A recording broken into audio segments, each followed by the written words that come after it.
Si Kev Adams est notamment connu pour avoir joué le rôle principal dans la série Soda, le comédien est loin d'être encore un adolescent. En effet, il a célébré ses 30 ans en juillet 2021. Et les années qui défilent, l'humoriste commence à bien les ressentir, comme il l'explique dans les colonnes de Téléstar dimanche 13 février 2022. Quand j'ai commencé ce métier, j'étais très jeune, et chaque fois que je vois des images de mes débuts, je me prends un sacré coup de vieux. J'aborde la trentaine difficilement. J'ai de plus en plus de mal avec mon physique, a-t-il confié. Il affirme également avoir parfois l'impression de ne pas vieillir de la bonne manière. Et puis, j'ai mes meilleurs amis qui se marient et commencent à faire des enfants. C'est la panique chez moi.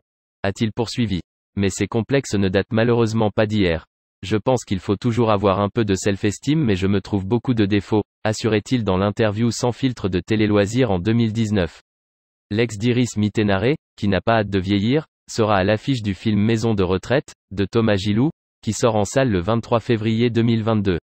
Il y incarne le rôle d'un jeune homme, anti-vieux, condamné à un travail d'intérêt général dans une maison de retraite. C'est un film que je veux montrer à mes petits frères pour qu'ils n'oublient pas à quel point nos aînés sont précieux dans nos vies.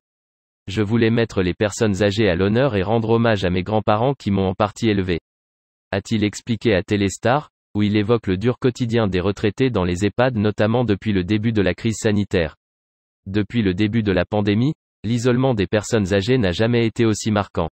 Cette mise à l'écart est très violente.